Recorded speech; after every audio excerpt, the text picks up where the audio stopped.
prière de mon cœur ce matin, c'est que vraiment le Seigneur me donne un accent correct. Quand je parle d'un accent correct, je parle vraiment d'un accent qui n'est pas confus. Que la lumière de la parole vienne vraiment clairement à nous. Alléluia. Et l'autre sujet de mon cœur, c'est que nous qui écoutons cette parole-là, que nous puissions recevoir cette parole vraiment de tous nos cœurs. Vous voyez dans le livre de Josué 6, verset 20, la Bible dit là-bas que Israël était devant les murailles de Jéricho, devant des fondations vraiment solides. La Bible dit que personne ne pouvait entrer dans Jéricho et personne ne pouvait sortir. C'est-à-dire que c'était une forteresse Jéricho. Mais le Seigneur a donné en fait un secret à Israël. Le Seigneur a dit au verset 20 que lorsque les sacrificateurs vont sonner de la trompette, lorsque vous, le peuple, vous allez entendre le son de la trompette, vous devez pousser des cris de joie.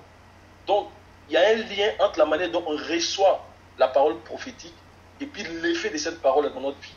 Parce que les sacrificateurs qui sonnaient du corps, qui sonnaient de la trompette, c'est la parole prophétique. Et Israël a reçu cette parole avec des cris de joie. Quand on reçoit la parole prophétique avec des cris de joie, elle vient dans nos vies en fait pour poser les fondements, elle vient pour briser tout ce qui ne manifeste pas le nom de Dieu. Et bien nous aider à grandir comme Dieu le désire. Alors ce matin, vraiment, en recevant la parole, que le Seigneur fasse que nous la recevons, non pas avec des cris physiques, mais avec des cris d'approbation qui sortent de notre cœur et qui saisissent cette parole au nom de Jésus. Alléluia. Que Dieu nous bénisse. Amen. Amen. Et nous allons continuer donc sur le partage que nous avons vu la dernière fois, le Saint-Esprit et les promesses. Et dimanche passé, nous avons commencé à regarder en fait la nécessité pour l'Église d'être baptisée du Saint-Esprit. Alléluia. Et cette nécessité-là, nous l'avons montré en parlant du Saint-Esprit et des promesses. Pourquoi le Saint-Esprit et les promesses? Par exemple, quand nous lisons dans Matthieu chapitre 16, le verset 18, Matthieu 16, verset 18.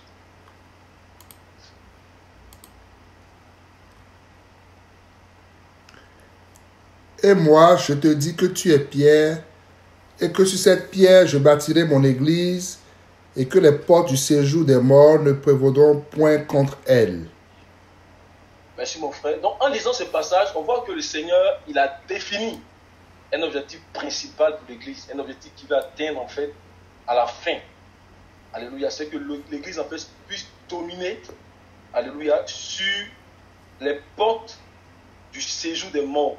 C'est pour ça qu'il dit que et les portes du séjour des morts ne prévaudront pas contre elle. Donc à la fin là, c'est que l'Église puisse dominer sur la mort. Est-ce que vous voyez? Donc l'offre suprême du salut en Jésus-Christ, parce qu'il y a une offre initiale, on va le voir quand on va voir les promesses données à accomplir, il y a une offre initiale. Mais l'offre suprême en fait du salut en Jésus-Christ, c'est que l'Église parvienne à la plénitude de la vie. La plénitude de la vie en fait, c'est la vie de Dieu. Et c'est la seule vie qui est capable d'engloutir la mort et l'aiguillon de la mort, c'est-à-dire que l'âme avec la mort, avec laquelle la mort combat, donc l'aiguillon de la mort qui est le péché. Donc c'est la plénitude de la vie seulement qui peut faire cela. Alléluia. Donc ça c'est l'offre suprême du salut en Jésus-Christ. Ce que Christ est venu nous donner là, c'est nous amener à là, nous donner la vie de Dieu pour que cette vie-là puisse engloutir la mort. Alléluia.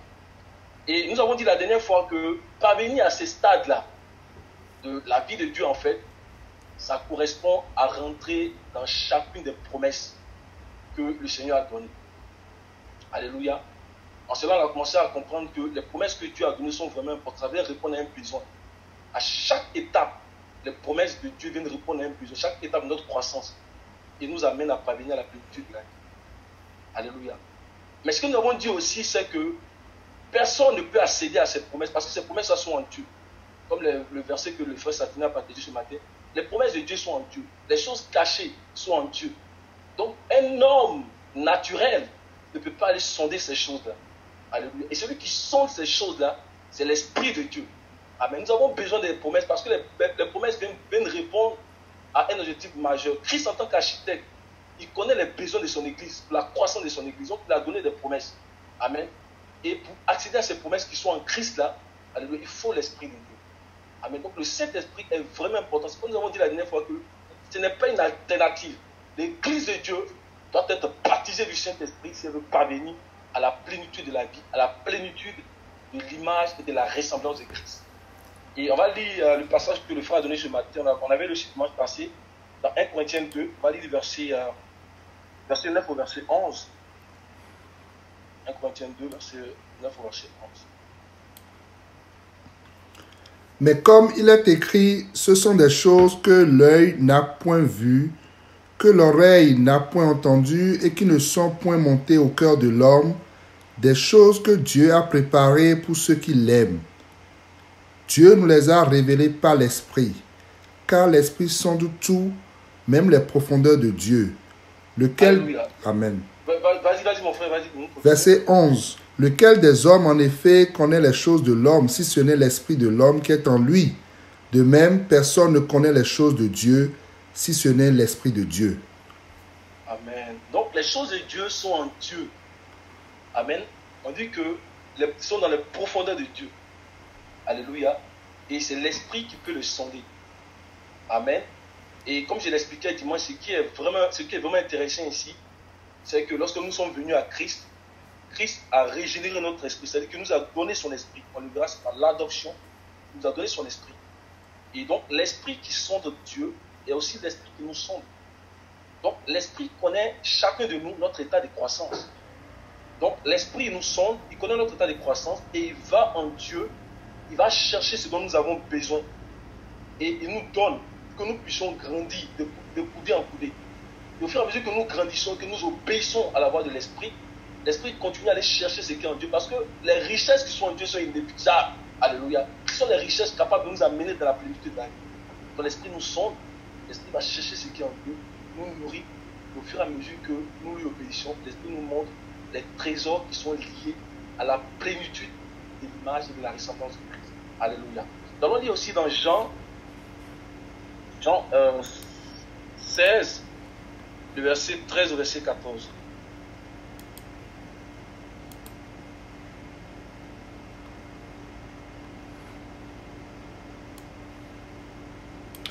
Quand le Consolateur sera venu, l'Esprit de vérité, il vous conduira dans toute la vérité, car il ne parlera pas de lui-même, mais il dira tout ce qu'il aura entendu et il vous annoncera les choses à venir. Il me glorifiera parce qu'il prendra de ce qui est à moi et vous l'annoncera. Alléluia. Donc c'est le Saint-Esprit qui peut nous conduire dans toute la vérité. Le Seigneur dit, je suis le chemin, la vérité et la vie. Je suis le chemin de la vérité qui mène à la vie. Alléluia.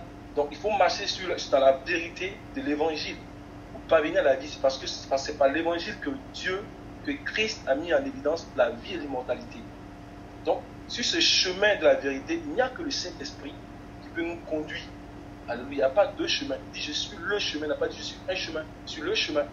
Et c'est le Saint-Esprit qui peut nous conduire. Donc il va en Dieu, en Christ. Il prend les choses de Christ et il nous les annonce. Alléluia. Que nous puissions grandir pour atteindre la stature parfaite de Christ et après la plénitude de la vie.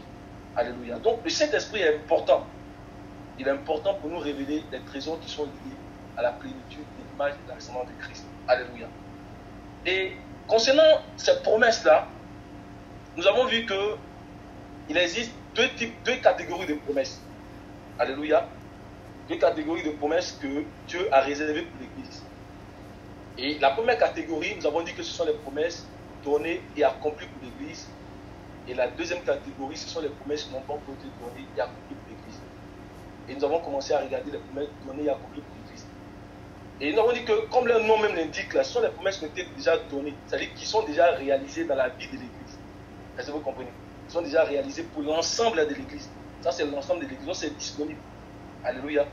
Donc, cela veut dire que quiconque appartient en fait à l'Église de Dieu, quiconque est membre de l'Église de Dieu, quiconque est né de nouveau, doit pouvoir connaître ces promesses-là et puis les expérimenter.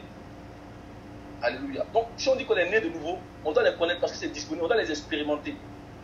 Alléluia. Donc, quiconque est membre de l'Église de Dieu doit connaître ces promesses et puis les expérimenter. Nous avons dit que ne pas recevoir ces promesses-là, c'est dangereux. Parce que c'est un préalable pour l'accomplissement du dessein de Dieu dans notre vie. Donc, le dessein de Dieu qui est de nous amener à la plénitude de son image et de sa ressemblance. Donc les promesses déjà données et accomplies sont un préalable pour ça. Alléluia. Et comme je l'avais dit, il y a beaucoup de chrétiens aujourd'hui qui rencontrent une vie chrétienne difficile. C'est-à-dire qu'ils vivent une vie chrétienne difficile parce qu'ils ne sont pas suffisamment affermis dans ces promesses-là. Alléluia. Ils ne sont pas affermis. Et quand on parle de l'affermissement, donc le rôle de ces promesses déjà données et accomplies là, c'est d'affermir le chrétien dans la marche. Nous donner des pieds solides pour que nous puissions grandir en Christ. Alléluia. Rappelons-nous que nous avons parlé de ces promesses-là par rapport au fondement de la maison. Nous avons dit que dans une maison, il y a 3 stades.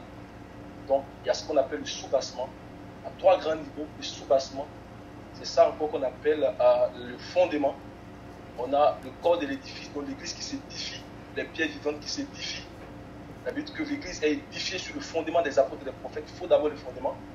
Et après, on a le toit.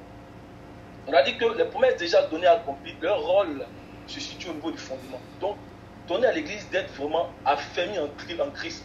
Donner à l'église d'avoir des racines en Christ. Vous comprenez? Pour mieux grandir, pour aller atteindre le toit. Alléluia. Et dans Luc chapitre 14, on va voir que le fondement vient en premier. Luc 14, mon frère. Luc 14, on va lire le verset 28 au verset 30.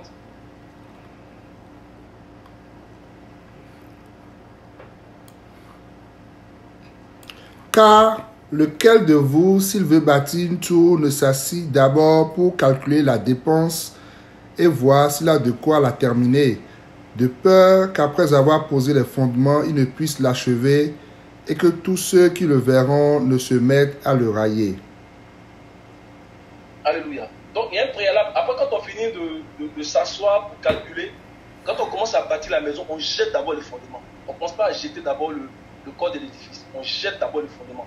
Vous allez voir que Esdras également, avec les autres, qui sont venus de l'exil, la Bible dit que ceux qui ont commencé à faire, ils ont posé d'abord le fondement. Vous comprenez? Donc il faut que l'église de Québec, il faut que ceux qui nous écoutent, qui sont dans le corps de Christ et qui nous écoutent en ce moment, que nous ayons un fondement solide.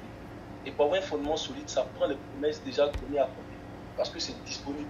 Le Seigneur sait que ce sont ces promesses qui nous a données à l'ensemble de l'église. Ça prend ça. Alléluia. Est-ce qu'on me suit, hein? Ça va? Amen. Amen. Et c'est ça aussi que l'apôtre Paul parle dans Ephésiens 4. On va lire aussi des versets 4 des versets 14, verset 15. Ephésiens 4, verset 14, verset 15.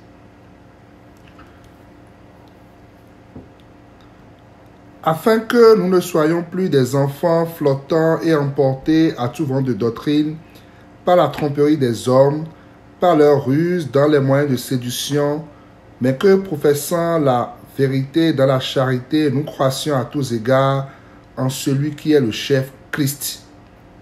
Amen. Donc sans ces promesses-là, les chrétiens ne peuvent pas faire face aux tribulations, ne peuvent pas faire face aux difficultés, ne peuvent même pas faire face aux fausses doctrines. C'est-à-dire que les gens vont venir en fait pour le tromper, le mélanger.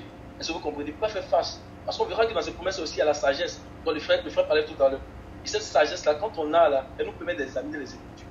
Est-ce que vous comprenez? Et quand les faux docteurs viennent, comme Éphèse, on peut même trouver les faux apôtres. Il dit que toi là, tu es menteur. Est-ce que vous comprenez? Donc, il faut ces promesses-là. C'est vraiment important pour nous, mes frères et sœurs. Sans ça, là, on ne peut pas être affermi. Alléluia. Maintenant, une fois qu'on est affermi, on va commencer à parler des promesses non encore données et accomplies, non encore réalisées dans la vie de l'Église et accomplies. Ça, c'est la dernière catégorie de promesses. Et cette catégorie-là, elle est uniquement réservée à celui, ne voyez, je ne dis pas à ceux, à celui qui a d'abord reçu les promesses données et accomplies, qui s'est affermi dans ces promesses-là, et puis après qui a soupiré pour aller chercher celles qui ne sont pas encore données et accomplies. Et les promesses qui n'ont pas encore données et accomplies, ce sont ces promesses-là qu'on trouve dans Apocalypse chapitre 2, chapitre 3. Et vous allez voir que à chaque mention de ces promesses-là, quand le Seigneur veut parler de ces promesses-là, il y a toujours une mention qui vient. C'est à celui qui vaincra. À celui qui vaincra. À celui qui vaincra. Je donnerai la manne cachée. À celui qui vaincra. Je donnerai de l'arbre de vie. À celui qui vaincra. Vous comprenez? Je le ferai asseoir sur le trône. Voyez-vous? Donc pour annoncer ça là, c'est toujours à celui qui vaincra. Et les vainqueurs, nous avons dit qu'ils ne sont pas connus à la fin. Les vainqueurs sont connus chaque jour. Chaque jour, ils remportent des victoires avec Christ. Parce qu'ils visent en fait à rentrer dans ces promesses-là. Vous comprenez? Non, ce n'est pas la fin. Chaque jour, on remporte des victoires. Quand on lit le livre d'Apocalypse, on dit que le Seigneur avait plusieurs diadèmes. Les diadèmes du Seigneur, ça représente les victoires du Seigneur. Et le Seigneur veut qu'on remporte des diadèmes face aux forces de l'ennemi, face aux tribulations. Qu'on remporte des diadèmes chaque jour, dans la prière, dans le jeûne, dans la méditation. Que nous aussi, on puisse rentrer dans ces promesses-là. Mais ça prend d'abord d'être affermi dans les promesses qui sont déjà données et accomplies. Et nous avons dit la dernière fois que lorsqu'on lit chaque lettre adressée aux 7 églises d'Asie mineure, on va voir que la lettre est adressée à toute l'église. Donc il est dit, écrit à l'ange de l'église. Donc c'est pour que l'ange puisse parler de cette lettre à l'église. Mais à la fin, on dit que, on voit que la promesse est adressée individuellement à chacun. Il dit à celui qui vaincra, à celui qui vaincra, à celui qui vaincra. Voyez-vous? Donc, les promesses données et accomplies, c'est pour l'ensemble. Mais les promesses qui ne sont pas encore données et accomplies, ça c'est individuellement. Alléluia. Et puis, quiconque veut recevoir toutes ces promesses-là, il doit vraiment les désirer. Il doit en parler aux autres. Et il doit montrer qu'il a besoin vraiment de ces promesses-là pour servir Dieu. Et c'est en ce moment que le Seigneur vient et il agit. Et les promesses qui n'ont pas encore été données et accomplies, là, ça c'est au travers de la foi. Toutes les promesses, mais au travers de la foi, de l'obéissance et de la consécration. C'est là les attitudes des vainqueurs. Quand on dit les vainqueurs, là, c'est la foi, la consécration et l'obéissance. C'est ce qui fait qu'on dit les vainqueurs. Parce que c'est avec la foi, la consécration et l'obéissance qu'on arrive en fait à vaincre. Alléluia. Et on peut regarder même ces deux catégories de promesses aussi à travers les deux pluies que le Seigneur a promis à l'Église. Alléluia, a promis à l'Église. Dans l'Ancien Testament, dans le Nouveau Testament, on parle de ces deux pluies-là. La pluie nous parle généralement en fait de la venue du Seigneur, c'est-à-dire de la visitation du Seigneur. C'est le Saint-Esprit qui vient à notre rencontre pour nous remplir de ses bénédictions. Ça, c'est ça le symbole de la pluie. Et dans Osée chapitre 6, le verset 3, Osée 6, verset 3,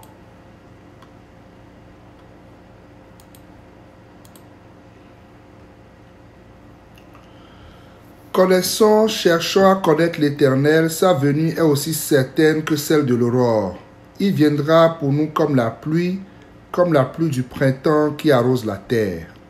Alléluia. Donc, quand on parle de la pluie, c'est la visitation du Seigneur. C'est le Seigneur qui vient à nous. D'accord? Et la pluie de la première saison vient avec la première catégorie de promesses. Voyez-vous? Donc, c'est la pluie de la Pentecôte. La Pentecôte, alléluia, ça vient avec la première catégorie de promesses. Mais elle commence depuis la Pâque. Vous voyez, elle vient petit à petit. Et à la Pentecôte, elle vient abondamment. Et la pluie de l'arrière-saison, elle vient avec en fait la deuxième catégorie de promesses. Voyez-vous? Donc, on rentre d'abord dans la première catégorie. Et après, maintenant, quand on a fini, la deuxième catégorie vient. Donc, la deuxième catégorie, c'est ceux qui sont déjà qualifiés dans les promesses de la première catégorie. Vous comprenez? Ceux qui sont qualifiés, ceux qui sont déjà fermés. Alléluia. On va lire aussi Deutéronome, chapitre 11, le verset 13 au verset 15.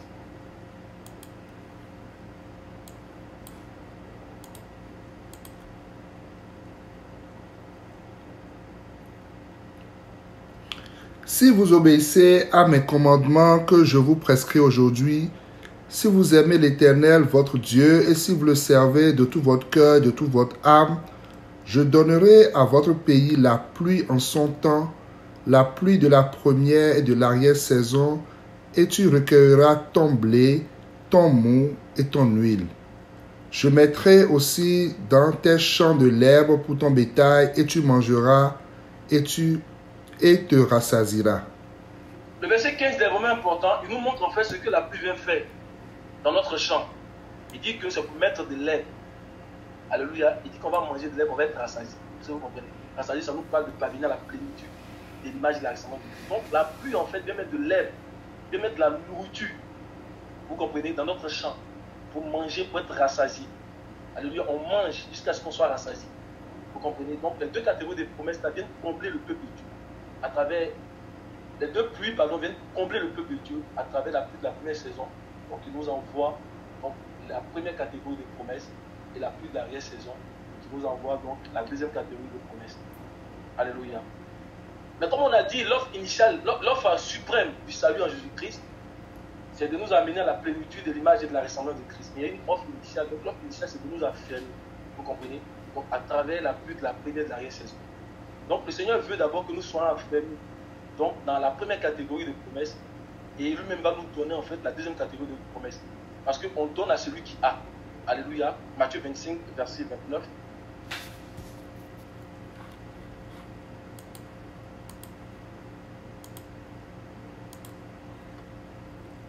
Matthieu 25, verset 29. Car on donnera à celui qui a et il sera dans l'abondance, mais à celui qui n'a pas, on ôtera même ce qu'il a. Donc on donne à celui qui a. Alléluia. Donc on donne à ceux qui ont reçu la pluie de la première saison et la première catégorie de promesses. Voyez-vous. Donc on ne peut pas soupirer après la dernière catégorie, les choses de la fin, si on n'a pas d'abord les choses du début. Alléluia. Apocalypse 19, versets 7 à 8.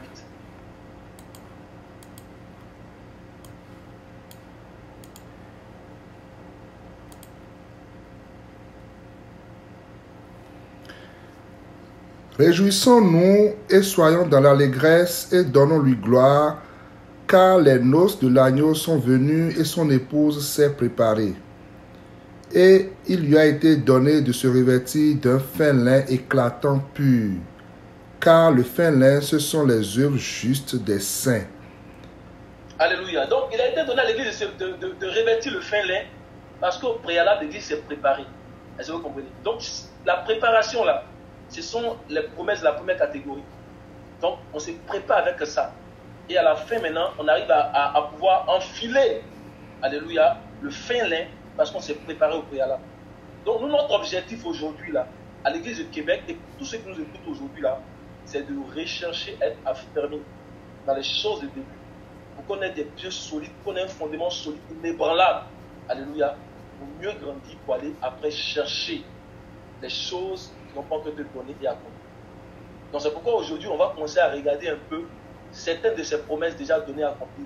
On en parle beaucoup dans nos messages, dans tous les messages qui viennent dans les directions, vous les entendez, mais on va donner certains et puis au fur et à mesure ça va encore revenir dans les messages.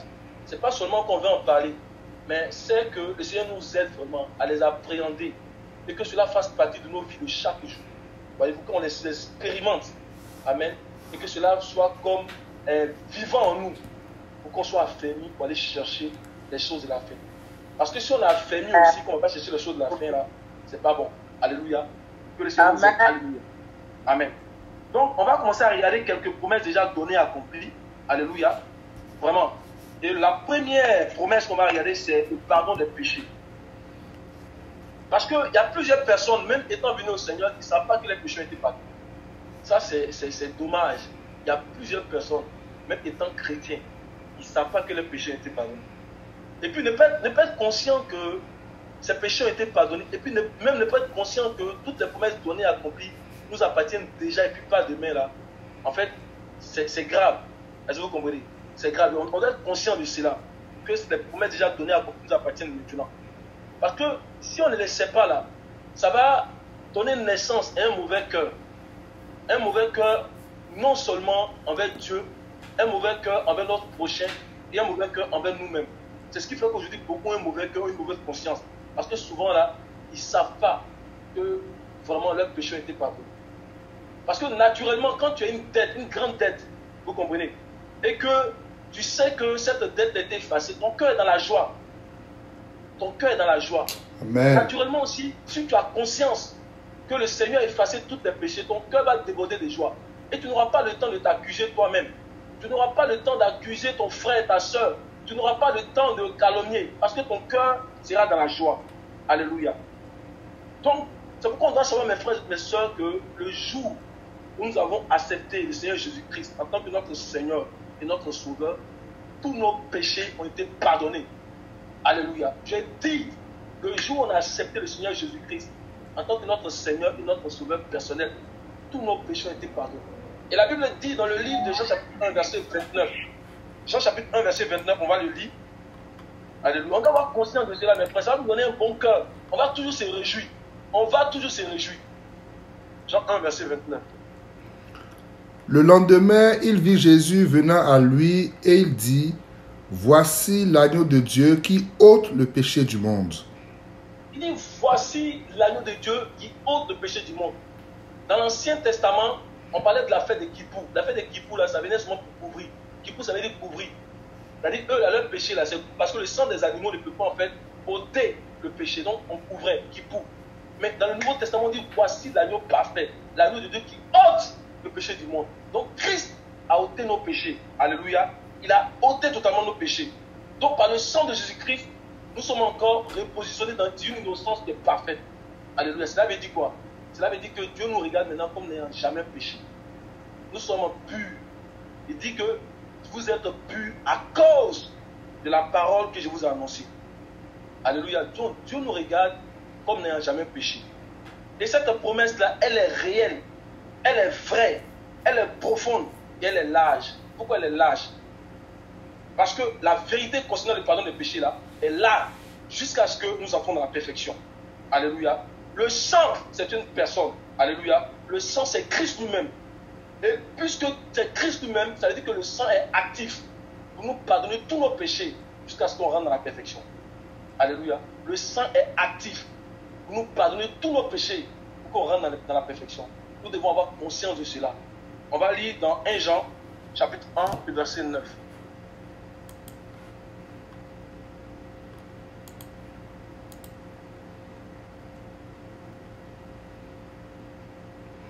Si nous confessons nos péchés, il est fidèle et juste pour nous les pardonner et pour nous purifier de toute iniquité. Amen. Autant nous confessons nos péchés. On ne dit pas qu'il faut aller pécher puis venir confesser. Alléluia. Mais naturellement, même quand tu marches, ton pied là, ça prend la poussière. Est-ce que vous comprenez? Naturellement, quand tu marches, ton pied prend la poussière. Et quand tu viens, tu demandes au Seigneur vraiment de laver ton pied. Est-ce que vous comprenez? Donc, on dit que si on confesse nos péchés, Christ, son sang est actif pour nous pardonner et pour nous pardonner. Pourquoi? Pour nous pardonner et quoi? Et nous purifier de toute iniquité. On dit toute iniquité sans exception. Donc, c'est une promesse qui est active. C'est une promesse qui est réelle, qui est large. Elle est là jusqu'à ce qu'on rentre dans la perfection. Alléluia. Que Dieu nous bénisse. Amen. Amen. Alléluia. Donc, la vie de Dieu qui est dans le sang de Jésus-Christ donne la sainteté au sang. Alléluia. Pour nous purifier de toutes nos iniquités. Et la deuxième promesse que nous allons voir déjà donnée accomplie, c'est l'adoption. C'est l'adoption. Alléluia. Ce que nous devons savoir, mes frères et sœurs, c'est qu'auparavant, quand nous étions dans le monde, nous étions des parias. Quand on parle de parias, ça veut dire que c'est un groupe qui était écarté. C'est un groupe qui était méprisé. Alléluia. Et c'est ce que l'apôtre Paul nous enseigne. Dans Éphésiens chapitre 2, à partir du verset 11. Éphésiens 2, verset 11.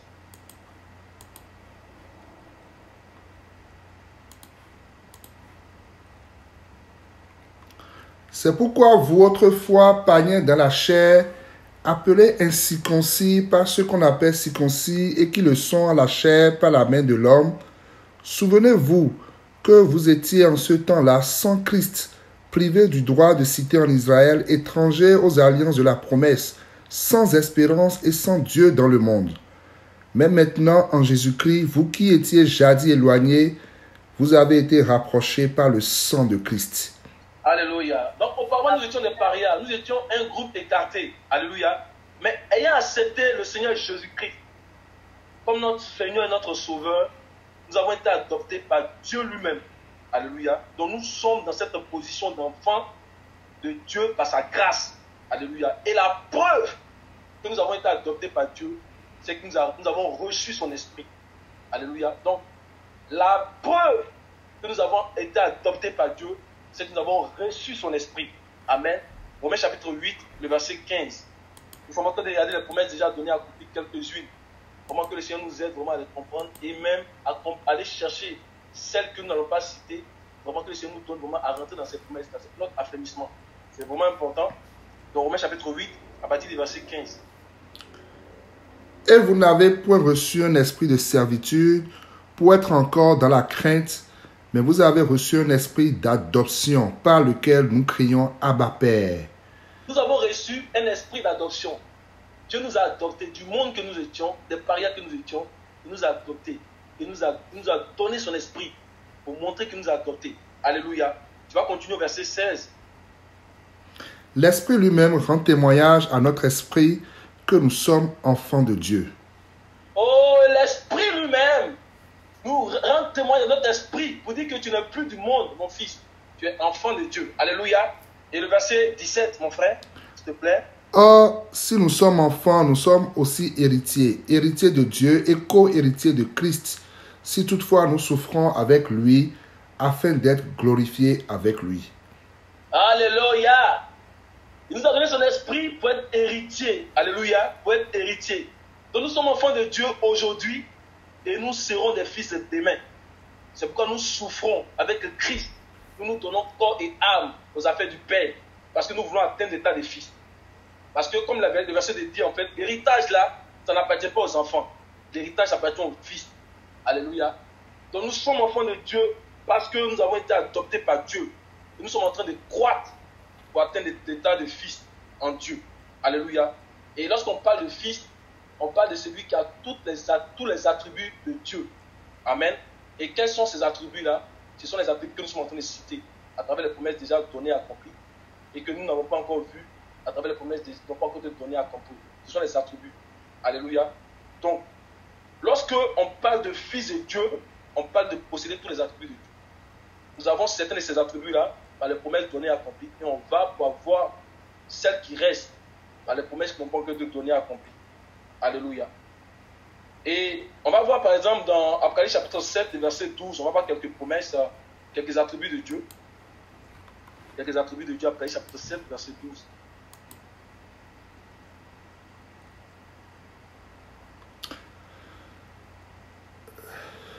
Je peux commencer à partir du verset 11 pour que ça soit plus. Vas-y mon frère, même par le verset 10, mais 10, ok. que le Seigneur te bénisse. Et il criait d'une voix forte en disant, le salut est à notre Dieu qui est assis sur le trône et à l'agneau. Et tous les anges se tenaient autour du trône et des vieillards et des quatre êtres vivants. Et ils se prosternaient sur leur face devant le trône et ils adoraient Dieu. Verset 12, en disant, Amen, la louange, la gloire, la sagesse, l'action de grâce, l'honneur, la puissance et la force soient à notre Dieu au siècle des siècles. Amen. Alléluia. Voici les attributs de Dieu. Et ayant reçu son esprit, nous aussi nous croissons à l'état des fils. Alléluia. À travers l'amour, la sagesse, à travers la puissance, à travers la justice, la force. Vous comprenez? Donc Dieu nous donne ses attributs par son esprit. Amen. Donc quand on dit que tu es en train de croître à l'état des fils là, tu rentres progressivement en fait dans ces attributs là. Alléluia. D'abord au travers des promesses déjà données à accomplir. Tu commences à accéder à ces attributs là par le Saint-Esprit. Amen. Pour atteindre après maintenant la plénitude de la vie, donc rentrer parfaitement dans tous ces attributs là. Alléluia. Et on va regarder la troisième. Donc on a vu premièrement le pardon des péchés. Dieu nous a pardonné. Deuxièmement, c'est l'adoption. Nous avons été adoptés par Dieu. Nous avons reçu son esprit comme preuve que nous avons été adoptés. Alléluia. Et par l'adoption, Dieu nous donne ses attributs. Donc nous croissons à l'état des fils. Nous sommes enfants aujourd'hui. Nous croissons à l'état des fils. Nous ne devons pas rester enfants, en train de boire toujours de lait. Il faut qu'on commence à manger de la nourriture solide. Ce sont des choses qui sont disponibles. Donc nous croissons à l'état des fils à travers donc, la sagesse, l'amour, la puissance et la force. Alléluia. Et la troisième promesse que nous allons voir, donc, c'est l'acceptation. Et ce que nous devons savoir, c'est que Dieu nous a acceptés. Donc désormais, nous appartenons à Dieu à cause de Jésus-Christ. Alléluia. Désormais, j'appartiens à Dieu. Parce qu'il y en a qui ne savent pas qu'ils appartiennent à Dieu. Désormais, j'appartiens à Dieu à cause de Jésus-Christ. Nous allons lire dans Galates chapitre 2, le verset 20.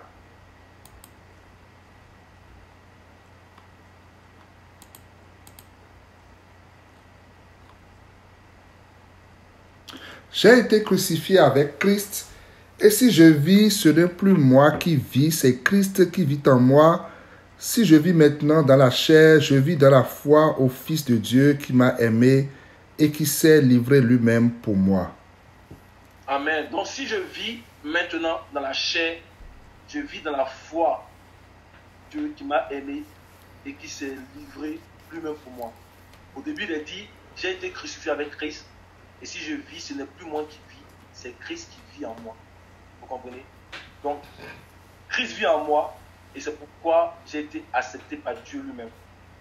Vous comprenez? Quand Dieu me voit, il voit Christ. Amen. Amen. Et donc, j'appartiens à Dieu, mais aussi Dieu aussi m'appartient. Alléluia. Parce que Dieu appartient à Christ, donc Dieu m'appartient. Alléluia. Deutéronome chapitre 10, verset 9.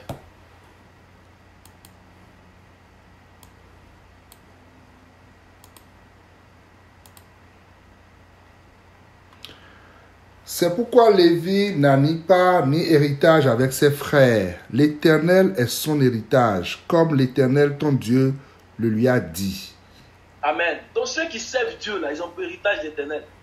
C'est ça l'apôtre Paul dit qu'afin de gagner Christ, afin de gagner cet héritage, est-ce que vous comprenez? Donc j'appartiens à Dieu, Dieu aussi m'appartient. Et c'est glorieux, mes frères. C'est glorieux que Dieu nous appartienne. C'est glorieux. Il n'y a pas de plus grande richesse que ça. Alléluia. Nombre 18, verset 20.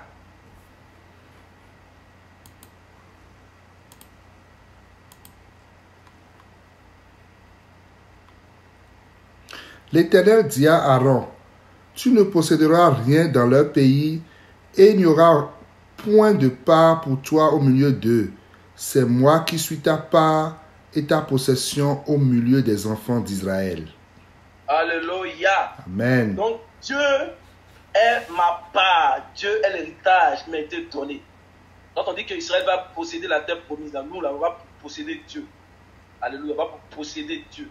Amen. Donc, il est mon héritage. Amen. Donc, tel que je suis, j'ai été accepté. Mon frère et ma soeur, tel que tu es, tu as été accepté. Amen. Il n'y a même pas quelqu'un qui dit Amen. Amen. Tu as été accepté. Alléluia. Amen. Amen. Alléluia. Amen. Amen. Et parce qu'on a été accepté, cela change beaucoup. Parce que j'ai été accepté, tu as été accepté, cela va changer beaucoup de choses quand je vais dans sa présence. Donc, je ne dis plus, est-ce qu'il va m'écouter? Est-ce qu'il va me permettre de lui parler? Non, ça c'est fini, parce que je ne suis plus du monde. Mais j'ai la ferme assurance qu'il va m'écouter. Parce que j'ai été accepté dans son amour comme son bien-aimé. Alléluia. Donc, j'ai la ferme assurance qu'il va écouter mes prières, même qu'il va répondre à mes prières. Parce que souvent, là, nos prières ont des blocages parce que nous ne comprenons pas que Dieu nous a acceptés. Amen. Un enfant qui va dans la présence de son père. Par exemple, on prend le fils, par exemple, de notre frère Saturnin, Nathan, qui va dans la présence de son père. Saturnin est en train de manger le pain. Est-ce qu'il va refuser de donner à son fils Nathan? Non, Saturnin va donner. Le Seigneur dit que si vous, méchants que vous êtes, vous savez donner de bonnes choses à vos enfants, combien plus votre Père céleste qui est dans les cieux. Mais souvent, on se met des blocages parce qu'on ne sait pas que Dieu nous a acceptés. Donc, quand je vais dans sa présence, je dis, Père, est-ce qu'il va m'écouter? Est-ce qu'il va me permettre de lui parler? Que j'ai l'assurance, parce qu'il est mon Père, il m'a accepté, il va me permettre de lui parler, il va agréer ma prière. Alléluia. Là, il faut que vraiment on le comprenne aujourd'hui pour que le Seigneur débloque toutes choses. Il m'a accepté dans son amour comme son bien-aimé. Éphésiens chapitre 6, chapitre 1, verset 6. Éphésiens 1, verset 6.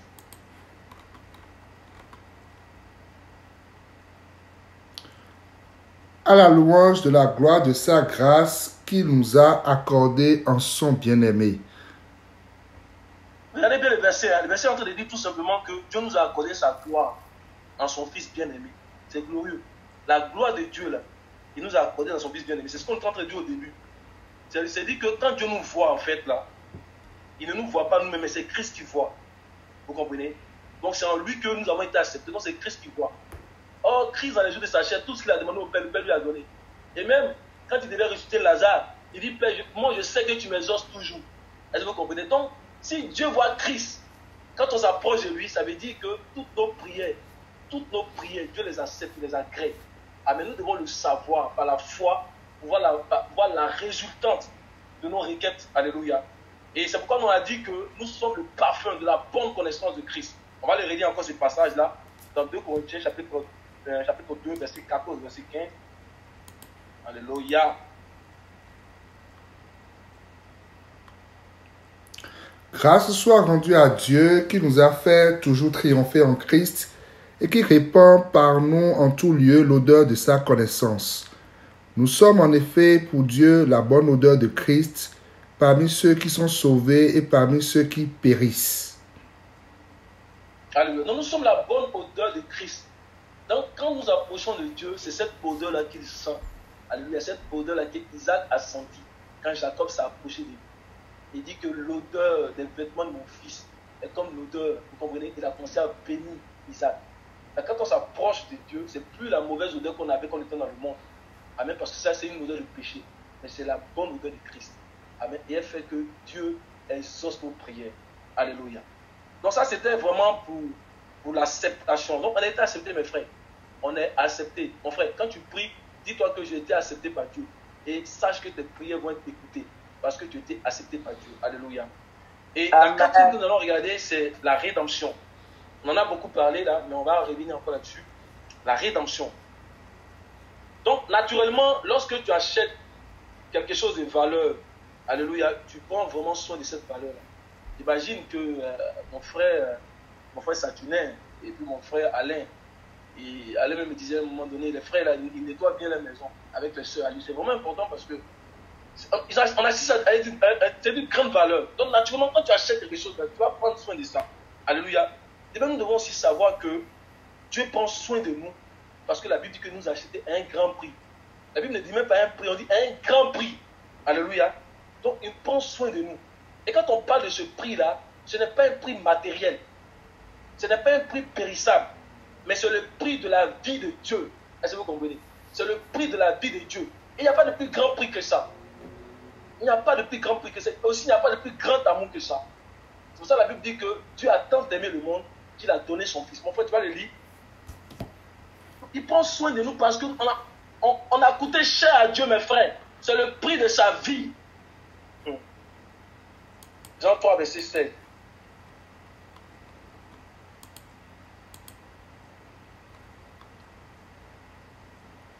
Car Dieu a tant aimé le monde qu'il a donné son Fils unique afin que quiconque croit en lui ne périsse point, mais qu'il ait la vie éternelle.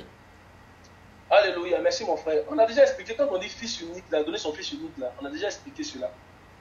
Alléluia. Ça dit que Dieu lui a donné sa vie à travers Christ. Et ce mystère-là, il a caché dans l'offrande que Abraham a voulu faire de son fils Isaac. Alléluia. Nous avons expliqué que quand un vieillard dans la Bible, un vieillard comme Abraham, donne en fait en offrande le fils de la promesse, c'est-à-dire que le seul fils qui pouvait comme perpétuer le plan de Dieu. C'est-à-dire qu'il y a un mystère dedans, un vieillard. Isaac, en fait, c'était comme la vie d'Abraham, c'est ça le mystère. C'est-à-dire que Isaac était comme la vie d'Abraham. Alléluia. C'est ça qui est le mystère. Abraham, en donnant Isaac en offrande, il donnait en fait sa vie. Et Dieu voulait annoncer par là comment lui-même allait donner sa vie au travers de Jésus-Christ. Alléluia. Donc on a coûté vraiment cher à Dieu.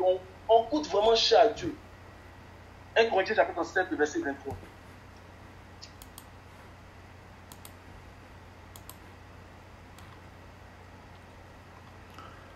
Vous avez été rachetés à un grand prix. Ne devenez pas esclaves des hommes. Vous avez été rachetés à un grand prix. Ne devenez pas esclaves des hommes. Donc nous avons du prix à ses yeux. Car nous sommes sa vie. Nous sommes son héritage. C'est pourquoi il prend soin de nous.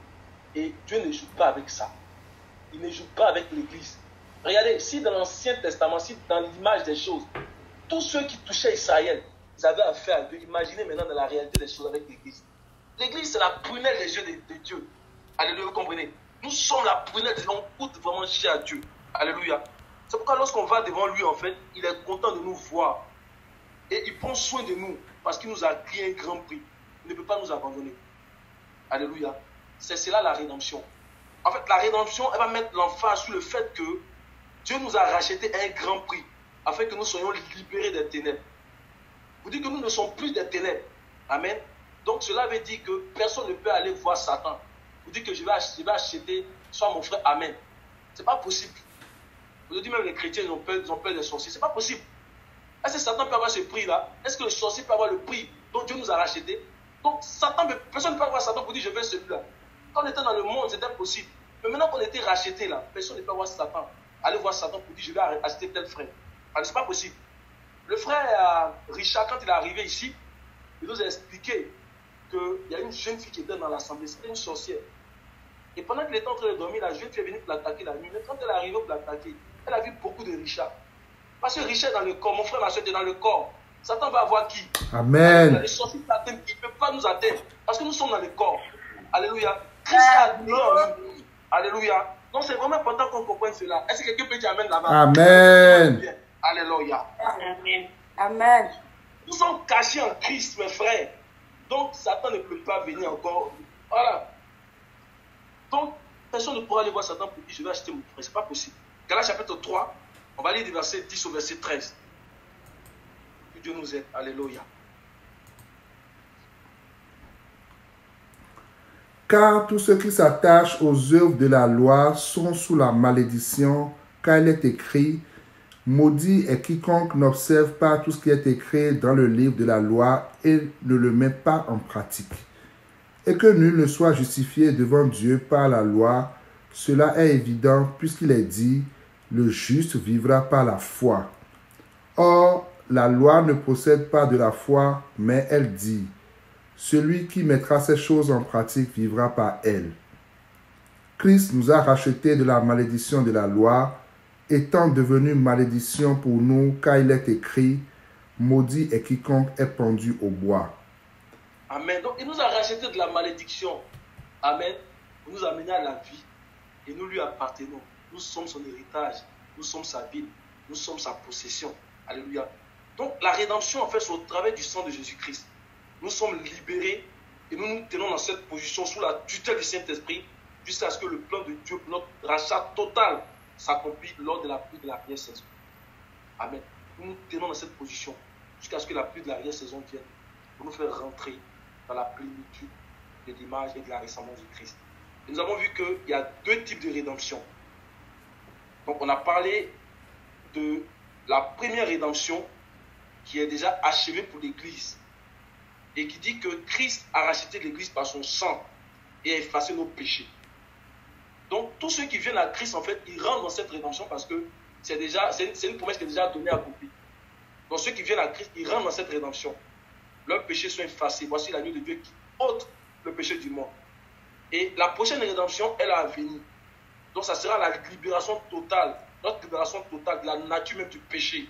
Alléluia. Qui est l'aiguillon de la mort et de la mort elle-même. Amen. Dieu va nous libérer totalement de la nature du péché. Amen. Et nous allons maintenant rentrer dans la plénitude. Alléluia. C'est ce qu'on voit dans Éphésiens 1, versets 13 à 14.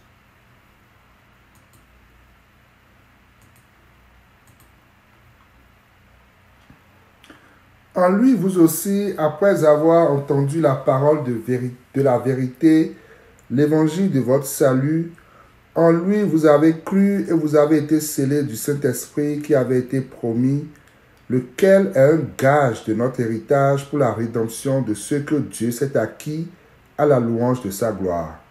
Alléluia. Donc, tout est lié au Saint-Esprit. Donc, il y a un gage qui est là pour nous aider à aller rentrer dans la dernière rédemption. Alléluia. Qui nous aide par l'obéissance à nous amener dans la dernière rédemption à travers la pluie de l'arrière-saison. Alléluia. Donc, nous sommes libérés, nous sommes pardonnés et nous serons libérés de la nature même du péché. Et nous allons revêtir le corps de la gloire de Christ. C'est pourquoi dans 1 Corinthiens 15, il dit, ô mort, où est ton pouvoir? Ô mort, où est ton aiguillon? Alléluia. Ça là, ça va être la dernière rédemption. Mais en attendant ça là, cette rédemption là, nous sommes entre les mains de Dieu. Et puis rien ni personne ne peut nous arracher des mains de Dieu. C'est pourquoi quand le Seigneur parle dans Jean, il dit que moi et mon Père, nous sommes un. Mais il ne dit pas moi et mon Père. Mais après, il dit que vous serez un avec moi. Donc, par son esprit qu'il nous a donné là, il a annoncé qu'aussi on va être un avec lui. Alléluia. On peut le regarder dans Jean chapitre 14. Donc, nous sommes dans ses mains. Quand on dit que tu es un avec le Seigneur, qui va nous séparer de l'amour de Dieu? Qui va nous arracher du Seigneur? Ce n'est pas possible. On est un. C'est-à-dire, si tu nous arraches, tu arraches le Seigneur et tu as affaire à lui. Alléluia. Donc, dans Jean chapitre 14, partie du verset 20. Que le Seigneur nous aide. En ce jour-là, vous connaîtrez que je suis en mon Père, que vous êtes en moi et que je suis en vous. Alléluia. Que vous êtes en moi et que je suis en vous. Donc on ne peut pas nous séparer. C'est pourquoi tout à l'heure j'ai parlé du corps. C'est lui qui veut nous toucher là. Il va voir tout le corps. Paul, pourquoi me persécutes-tu? Il te sera difficile de régimber contre les aiguilles. Nous sommes le corps de Christ. Nous sommes sa chair et ses os. Amen. Donc, si Dieu a payé un si grand prix pour nous, mes frères, c'est qu'il a un plan pour nous. Amen. Il a vraiment un plan pour nous. Et ce plan, c'est qu'il veut que nous puissions atteindre sa statue parfaite. C'est pourquoi il nous a donné le Saint-Esprit pour nous aider dans ce voyage, pour parvenir à devenir comme lui. C'est le but de la rédemption qui est dit dans Éphésiens chapitre 1, verset 13 au verset 14. Et la personne qui est vraiment enracinée dans les promesses données et accomplies, Éphésiens 1, 14 va se réaliser. Alléluia. On a été rachetés et nous serons rachetés. Amen. Donc parce que Dieu m'aime, je suis tranquille. Mes frères, soyons tranquilles parce que Dieu nous aime. Alléluia. Je ne veux pas dans sa présence lui dicter des choses. Je dis Seigneur, pourquoi tu ne fais pas ça pour moi? Non, il m'aime et je suis tranquille. Amen. Il m'a racheté et j'ai l'assurance qui va me conduire à posséder sa vie. Alléluia. Et nous allons passer à la justice parce que le temps est en train d'avancer. La justice. Alléluia. Est-ce qu'on me suit? Ça va? Amen. Alléluia. La justice. Amen. Amen. Et nous voyons que nous devons savoir que toutes les promesses de Dieu, en fait, sont importantes. Les promesses sont vraiment importantes et toutes les promesses sont équivalentes. Mais du point de vue de l'homme, du point de vue humain, nous avons plus besoin de la justice. C'est pourquoi nous en parlons beaucoup dans nos messages. Nous avons plus besoin de la justice. Parce que la justice vient répondre directement aux difficultés auxquelles l'homme Adam était confronté depuis la chute. Adam était privé de la présence de Dieu. Comment on fait pour entrer dans la présence de Dieu? Donc l'homme a vraiment besoin, on a plus besoin de la justice. Alléluia. Et ce que nous devons savoir, c'est que dès l'instant où nous recevons d'un cœur sincère l'évangile de la grâce de Jésus-Christ, nous sommes automatiquement déclarés justice de Dieu. Je pèse bien mes mots, nous sommes déclarés justice de Dieu. Parce que la précision est détaillée, nous sommes déclarés justice de Dieu, mais justice de Dieu en Jésus-Christ. Justice de Dieu en Jésus-Christ. Parce que comme j'ai accepté Jésus-Christ comme mon Seigneur et mon Sauveur, désormais, comme on l'a dit, ma vie n'est plus celle de l'homme naturel, c'est-à-dire de mon ancienne nature. Mais ma vie, c'est celle de Christ. Je partage la même vie qu'avec Christ. Alléluia. Par la vertu du Saint-Esprit. Donc, je suis déclaré justice de Dieu en Jésus-Christ. Alléluia. On va relire Galates chapitre 2, verset 20, là, et puis Colossiens 3, verset 1 à 3. Galates 2, verset 1, verset 20. On va voir que nous avons la même vie que Jésus-Christ. Amen. Donc, nous sommes déclarés justice de Dieu en Jésus-Christ. Galates 2, verset 20, et Colossiens 3, verset 1 à 3. J'ai été crucifié avec Christ et si je vis, ce n'est plus moi qui vis, c'est Christ qui vit en moi. Si je vis maintenant dans la chair, je vis dans la foi au Fils de Dieu qui m'a aimé et qui s'est livré lui-même pour moi.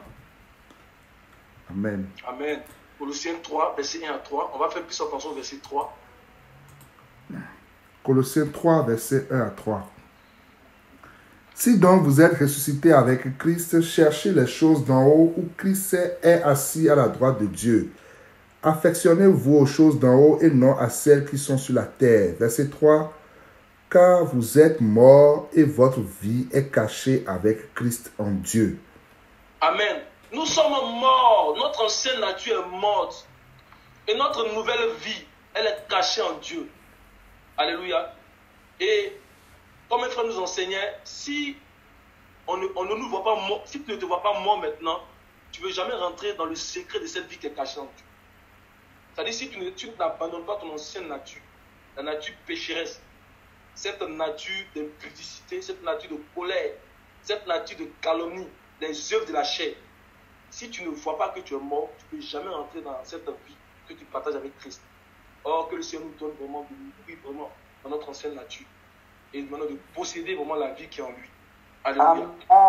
C'est vraiment important. Donc, notre vie est cachée en Christ. Donc, nous sommes la justice de Dieu. Donc, la justice, ce n'est pas ce qui serait, mais c'est ce qui est.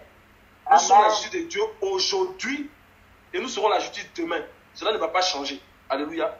Que je sois enfant de Dieu, que je sois fils de Dieu, alléluia, je suis citoyen du royaume des cieux. Cela ne peut pas changer. Quand je prends par exemple mon frère Saturnin, j'aime beaucoup prendre l'exemple sur lui. Son fils Nathan, depuis le bébé, il est canadien. Quand il va grandir, il sera toujours canadien. Sa nationalité ne va pas changer.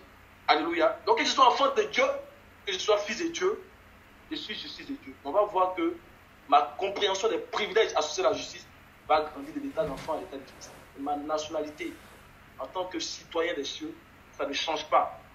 Alléluia. Donc, je ne suis pas un résident permanent des cieux, mais je suis le ciel même. Quand on dit je suis le ciel même, ça veut dire qu'en Christ, j'ai maintenant la pensée des gens du ciel. Je réfléchis comme les gens du ciel. Alléluia. Psaume 19, verset 1 à 2.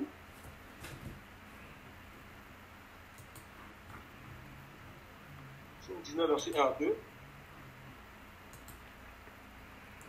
Au chef des chants, psaume de David, les cieux racontent la gloire de Dieu et l'étendue manifeste l'œuvre de ses mains. Alléluia. Donc quand on parle des cieux, en fait, ça parle de ceux à qui Dieu a accordé gratuitement sa grâce par notre Seigneur Jésus-Christ. Donc, je suis le ciel même. Donc, je pense comme les gens du ciel. Éphésiens 2, verset 19 à 20.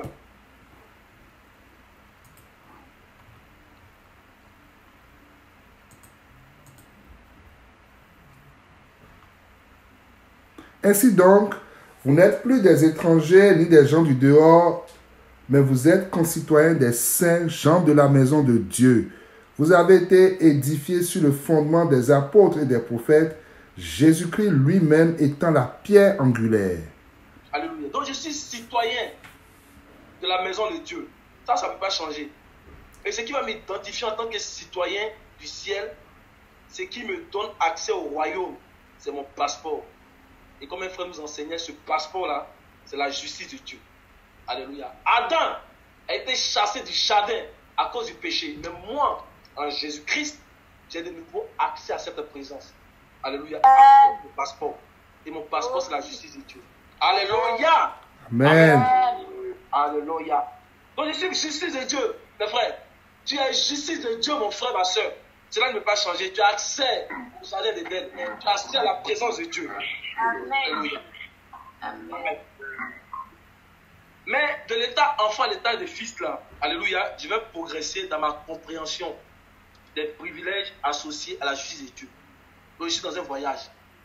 Au début du voyage, là, j'ai une petite compréhension des privilèges associés à la justice de Dieu.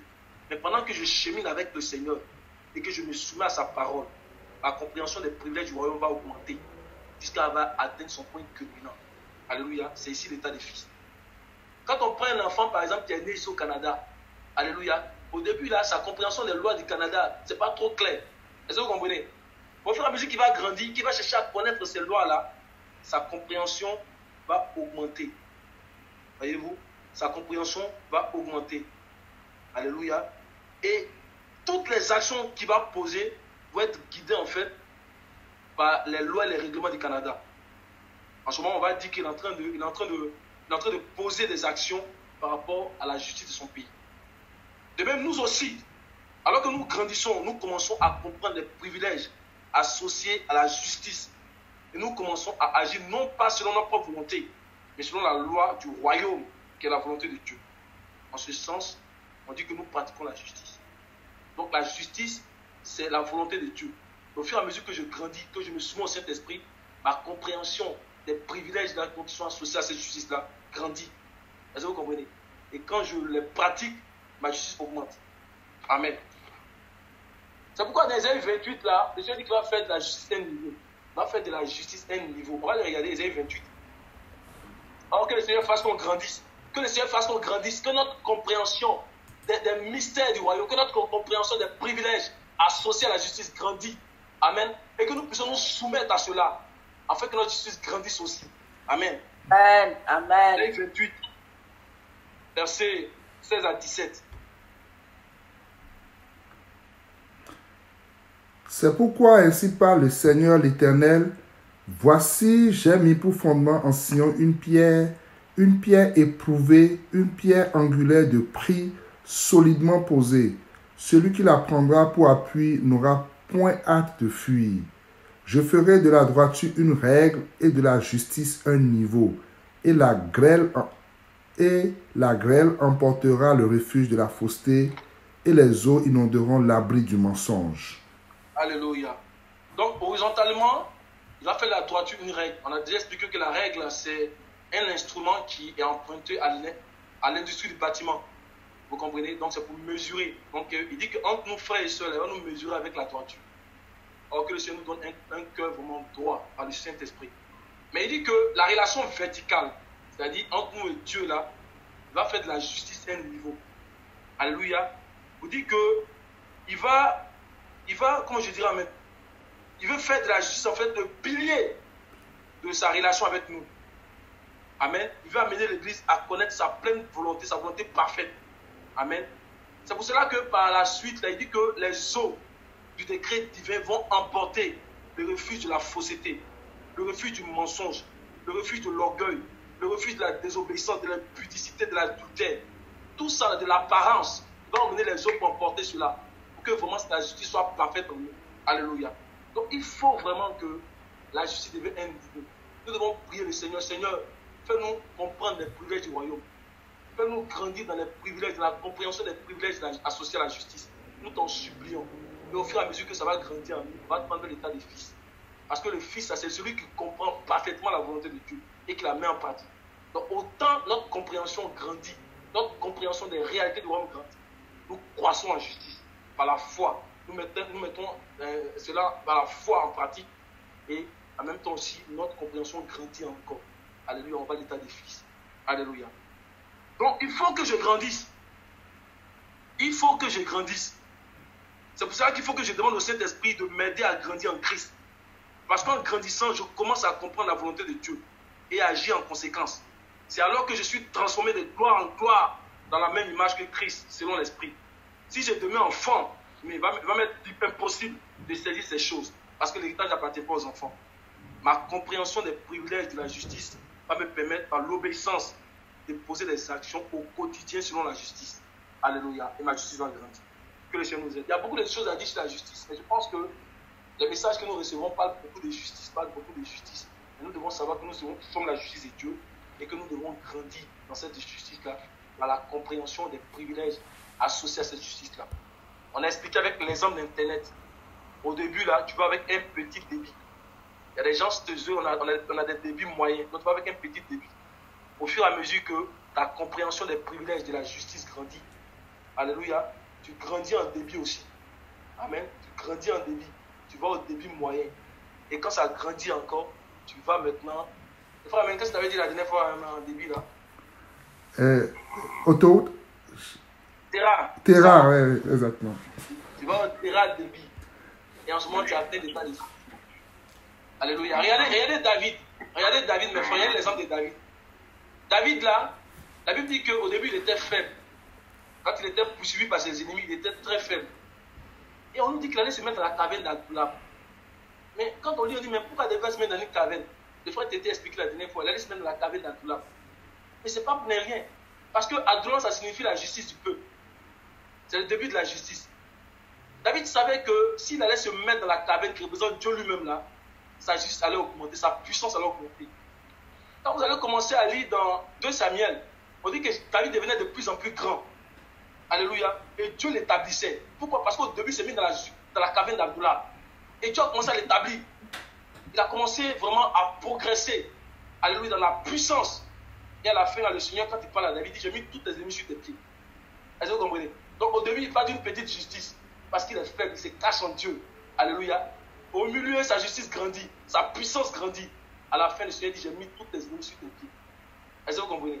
Donc on part d'une petite justice. Alléluia. Et ça grandit. Au fur et à mesure que nous nous soumettons cet esprit pour venir à la plénitude de la justice. Que le Seigneur nous aide. Alléluia. Amen. Et nous allons regarder un peu la sagesse. Le temps avancé, on va regarder la sagesse. On va lire Proverbes chapitre 2, verset 1 à 6. On va faire attention au verset 6. Proverbes 2.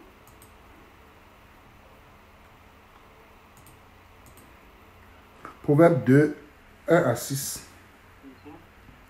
Mon fils, si tu reçois mes paroles et si tu gardes avec toi mes préceptes, si tu rends ton oreille attentive à la sagesse et si tu inclines ton cœur à l'intelligence, oui, si tu appelles la sagesse et si tu élèves ta voix vers l'intelligence, si tu la cherches comme l'argent, si tu la poursuis comme un trésor, alors tu comprendras la crainte de l'Éternel et tu trouveras la connaissance de Dieu.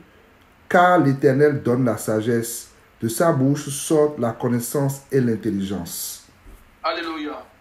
Donc Dieu il donne la sagesse parce que cela fait partie de ses attributs. On donne ce qu'on a. Voyez-vous, donc quand on dit qu'on devient enfant de Dieu par l'adoption, là, vous comprenez?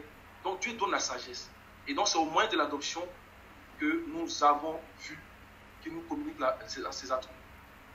Lorsque on dit par exemple dans 1 Jean 4, verset 17, on va le lire près. 1 Jean 4, verset 17.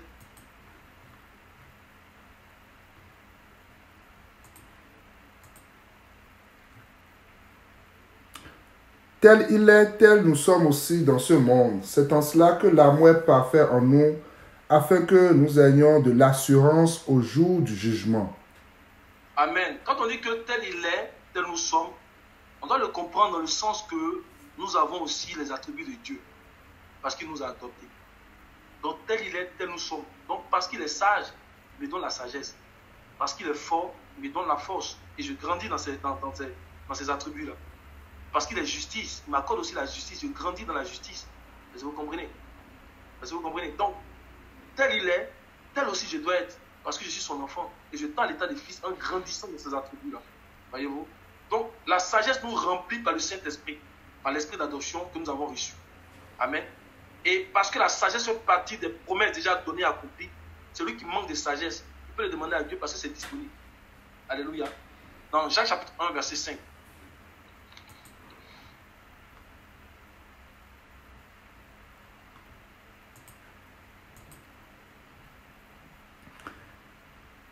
Si quelqu'un d'entre vous manque de sagesse, qu'il la demande à Dieu, qui donne à tous simplement et sans reproche, et elle lui sera donnée. Amen. Ça fait partie des promesses données, accomplies. Oh, que le Seigneur déverse vraiment la sagesse. Amen. La sagesse qui vient de lui. Alléluia. Donc, la crainte de l'Éternel est le commencement de la sagesse. Parce que nous avons sa crainte par son amour, nous donne aussi la sagesse. Nous sommes, mes frères et sœurs, nous sommes des hommes et des femmes sages. Amen. Dieu nous a promis la sagesse. Pourquoi? Parce que Dieu veut que nous soyons du ciel, des cieux. Il veut que nous soyons les cieux même. Amen. Dieu veut que nous soyons des étoiles, des cieux pleins de lumière et de sagesse. C'est pourquoi il nous a donné la sagesse. Quand on lit Daniel, on parle des étoiles, ça parle de la justice, ça parle aussi de la sagesse. Alléluia. On va les regarder dans Daniel chapitre 12. On va aller du verset 1, verset 3. Daniel 12, verset 1. Mais faisons attention au verset 3. Dieu veut que nous soyons des cieux. Nous soyons même le ciel même. Le ciel, les ciels même. Amen. Il nous donne la sagesse, il nous donne ses attributs. Parce que si tu n'as pas les attributs de Dieu, tu ne peux pas appartenir au royaume. Alléluia. Donc il nous donne ses attributs pour que nous puissions être du royaume. Alléluia. Daniel 12, verset 1 à 3. En ce temps-là se lèvera Michael, le grand chef, le défenseur des enfants de ton peuple, et ce sera une époque de détresse, telle qu'il n'y en a point eu de semblable depuis que les nations existent jusqu'à cette époque. En ce temps-là, ceux de ton peuple qui seront trouvés inscrits dans le livre seront sauvés. Plusieurs de ceux qui dorment dans la poussière de la terre se réveilleront, les uns pour la vie éternelle, et les autres pour l'opprobre, pour la honte éternelle. Ceux qui auront été intelligents brilleront comme la splendeur du ciel, et ceux qui auront enseigné la justice à la multitude brilleront comme les étoiles à toujours et à perpétuité. Regardez bien, on dit ceux qui auront été, verset 3, ceux qui auront été intelligents brilleront comme la splendeur du ciel, et ceux qui auront enseigné la justice à la multitude brilleront comme les étoiles à toujours et à perpétuité. Regardez bien, ceux qui auront été intelligents brilleront. Il y a quelque chose qui fait briller ceux qui sont intelligents. Amen. Le verset 10 va nous révéler cela. Verset 10 va nous révéler ça. Il y a quelque chose qui va nous faire briller. Amen. Daniel 12, verset 10. Verset 10, mon frère. Plusieurs seront purifiés, blanchis et épurés. Les méchants feront le mal et aucun des méchants ne comprendra, mais ceux qui auront de l'intelligence comprendront. Vous comprenez? On dit ceux qui auront de l'intelligence comprendront. Regardez bien le verset 2. Il est dit que on dit ceux qui auront de l'intelligence brilleront. Et puis on donne le mystère. Comment ils vont pour briller? On dit comprendront. Donc ceux qui comprennent la parole prophétique, là, ils commencent à briller. Est-ce que vous comprenez? Quand on commence à saisir la parole prophétique, on commence à comprendre. On commence à briller. On commence à devenir même le ciel même. Alléluia. Que le Seigneur nous ouvre l'esprit pour qu'on puisse comprendre la parole prophétique. Que la parole prophétique soit claire pour nous. Que la lumière de la parole soit claire. Amen. Ça va vraiment nous transformer de gloire en gloire. Alléluia. Oh Seigneur, merci. Alléluia. On va regarder la paix. On va chercher à terminer avec peut-être des dons spirituels. Ce sont les enseignements que nous avons reçus. Et vraiment, nous devons en parler. Nous devons soupirer à cela pour que l'Église puisse soupirer à cela. Et que vraiment la manifestation du Seigneur soit pleine en nous. Donc la paix. Donc Dieu nous a aussi donné sa paix. Et nous avons la paix parfaite parce que ce qui vient de Dieu, là, mes frères, c'est parfait. Alléluia. La paix, c'est cela aussi qui représente le royaume. La paix, là, c'est un attribut du royaume. Alléluia. Et ceux qui appartiennent au royaume doivent manifester les attributs du royaume. C'est ce qu'on disait tout à l'heure. tous les attributs du royaume, là, ceux qui appartiennent au royaume doivent manifester les attributs du royaume. Alléluia. Donc, ce que nous sommes en train de dire, mes frères, lorsque on reçoit le royaume, on reçoit aussi les attributs du royaume. Nous recevons la paix, la justice, la joie par le Saint-Esprit. Amen. Lorsque on appartient au royaume, on reçoit aussi les attributs du royaume. Romains chapitre 14, verset 17.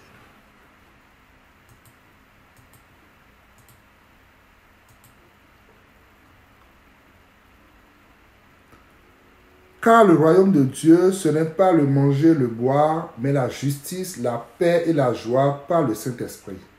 Donc si j'ai reçu le royaume, je reçois aussi les attributs du royaume. La justice, la paix, la joie, mais pas le Saint-Esprit. Alléluia. Donc le Saint-Esprit est toujours là, c'est toujours en lien avec le Saint-Esprit. Amen. Donc quiconque possède les attributs du royaume a le royaume. Et mes frères, nous avons le royaume parce que le Seigneur nous a donné ses attributs. Comment il nous a donné ses attributs? Alléluia. Parce que ces attributs, tous ces attributs que nous sommes, que nous avons aujourd'hui là, nous sommes en train de voir là, sont les bienfaits de la rédemption que nous avons en Jésus-Christ, c'est-à-dire la mort et la résurrection de Jésus-Christ. Donc par la mort et la résurrection de Jésus-Christ, ces attributs sont disponibles. Donc quand on reçoit le royaume, lorsqu'on est de nouveau, ces attributs commencent déjà à se manifester en nous. Est-ce que vous comprenez? Donc ce sont des choses qui sont disponibles. Alléluia. C'est pourquoi mes frères, si quelqu'un n'a plus de paix, on doit se prosterner. Et on doit demander la paix parce qu'elle est gratuite, elle est disponible. Alléluia. Et nous verrons que la paix va venir. Et ça va commencer à changer notre vie. Donc on ne dit pas, ah le Seigneur, mais je n'ai pas la paix. Moi je suis trouvé. Mais c'est disponible. Et quand on a reçu le royaume, on commence à prier jusqu'à ce que la paix remplisse nos cœurs. La sagesse est disponible. Et si je manque de sagesse, je prie parce que c'est disponible jusqu'à ce que la sagesse vienne. La force est disponible. Là. Et si ça manque, je prie jusqu'à ce que la force me révertisse. Alléluia. Ce sont des choses qui sont disponibles. Et comme j'appartiens au royaume, comme j'ai reçu le royaume, alléluia, j'ai aussi les attributs du royaume. Alléluia. Éphésiens chapitre 2, pour montrer que Christ lui-même est notre paix. Éphésiens 2, versets 14 à 15. Éphésiens 2, versets 14 à 15. Car il est notre Père, lui qui des deux n'en a fait qu'un, et qui a renversé le mur de séparation, l'inimitié, ayant anéanti par sa chair la loi des ordonnances dans ses prescriptions, afin de créer en lui-même, avec les deux, un seul homme nouveau, en établissant la paix, et de les réconcilier l'un et l'autre en un seul corps, avec Dieu par la croix, en détruisant par elle l'inimitié. Alléluia. Donc j'ai la paix parce que j'ai Christ. Il est ma paix. Il m'a donné le royaume des cieux. C'est la justice, la paix et la joie. Ce sont les dons que nous avons en Dieu. Donc la paix est là. Et si je manque de paix, je me prosterne. Je demande que le Seigneur va me le donner parce que c'est disponible. Alléluia. Dans Jean 14, verset 27.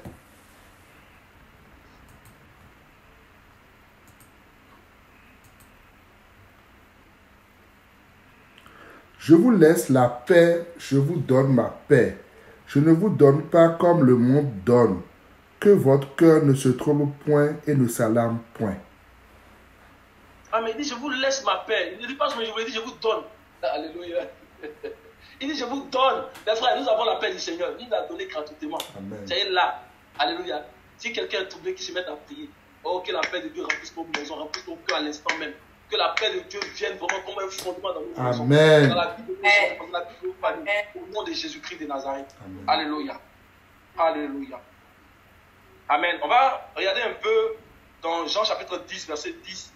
Vraiment pour voir que toutes ces choses qu'on a citées, on les a en abondance. C'est la vie abondante. On les a en abondance. Christ est venu pour que ces choses soient en abondance. Si on n'a pas conscience de cela, mes frères, c'est là que le diable va venir nous déranger. Mais si on est assis dans ces choses-là, on va savoir que c'est disponible. Et on les a en abondance par l'obéissance au Saint-Esprit. Cela nous remplit. Alléluia. Dans Jean 10, verset 10. Le voleur ne vient que pour dérober, égorger et détruire. Moi, je suis venu afin que les brebis aient la vie et qu'elles soient dans l'abondance. Alléluia. En elle, il y a la vie. Et la vie, c'est la lumière. Donc, Christ est venu pour que nous soyons dans l'abondance, mes frères. Nous avons ces choses en abondance. Si nous sommes seulement obéissants, on va manger les meilleures productions du pays, mes frères. Ça est là, ça coule comme une eau de source vive. Glory. Elle se répand dans nos maisons actuellement. Amen. Ces choses se répandent dans nos vies. Par le Saint-Esprit, que le Seigneur a données, nous les possédons, nous les saisissons au nom de Jésus-Christ de Nazareth. Alléluia. Amen. Alléluia. Alléluia. Nous allons regarder les dons spirituels. Je vais m'arrêter. Il y a beaucoup de choses à voir. Nous avons plus de 12 avec dans l'enseignement que nous avons reçu. Mais vraiment, je vais donner les dons spirituels. Et puis, on va s'arrêter prochainement. Si le Seigneur permet, on va revenir sur les autres. Alléluia. Donc, les dons spirituels sont aussi disponibles pour l'Église. Alléluia. Parce que souvent, on parle de ça, mais c'est disponible. Ça fait partie des promesses données et accomplies, mes frères. Les dons spirituels sont disponibles. Pourquoi? Parce que, étant donné que le Saint-Esprit est en nous, alléluia, cela signifie que les dons également sont disponibles. Parce que les dons sont à la personne du Saint-Esprit. Donc, si nous recevons le Saint-Esprit par le baptême de l'Esprit, alléluia, cela veut dire qu'aussi les dons sont en nous. Parce que c'est le Saint-Esprit, la présence du Saint-Esprit qui manifeste ces dons. Est-ce qu'on comprend? Donc, en d'autres termes, quiconque reçoit les dons, alléluia, les reçoit parce que ces dons sont dans le Saint-Esprit. Alléluia. Et en plus des dons spirituels, amen, les dons des ministères sont aussi disponibles. Les dons des ministères sont disponibles. C'est donc qu'on voit dans Ephésiens chapitre 4 à partir du verset 11. En fait, tu vas le lire. Les dons spirituels, les dons des ministères sont disponibles. Alléluia.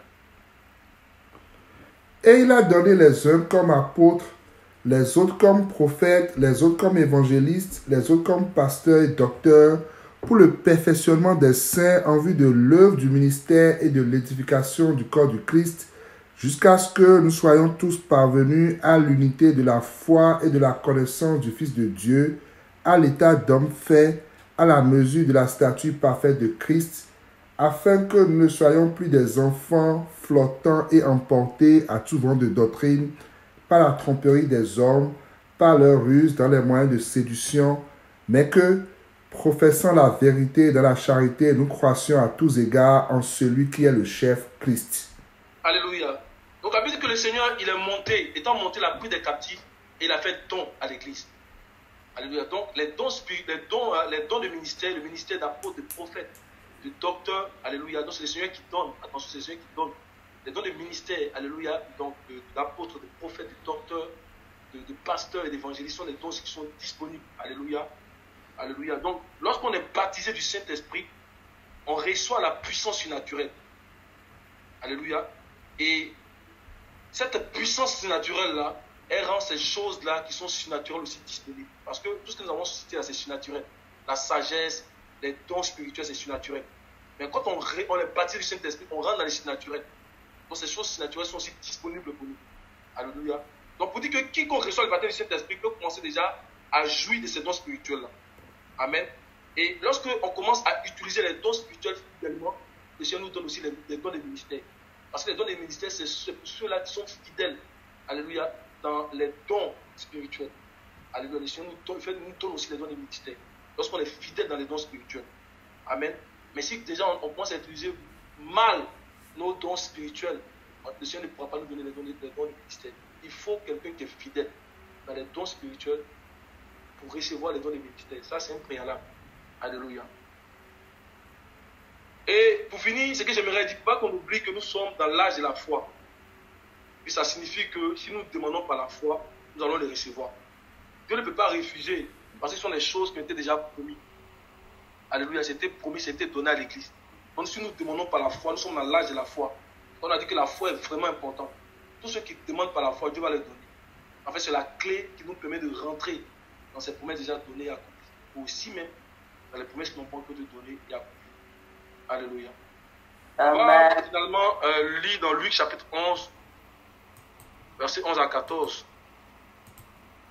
Donc nous devons avoir de l'assurance, mes frères, que si nous demandons, Dieu va nous donner. On doit avoir de l'assurance. Ça, c'est la première des choses. On doit s'approcher de lui avec assurance. C'est vraiment important. Comme ce sont des choses qui sont disponibles, si on supplie après le Saint-Esprit, nous allons la voir. Parce que c'est disponible. Amen. Dieu n'est pas un menteur. Il est plus grand que nous. Donc, s'il promet, il ne peut pas mentir. Alléluia. S'il promet, il va donner. Il n'est pas un homme pour mentir, ni un petit homme pour se repentir. Il y a deux choses dans lesquelles le Seigneur ne peut mentir.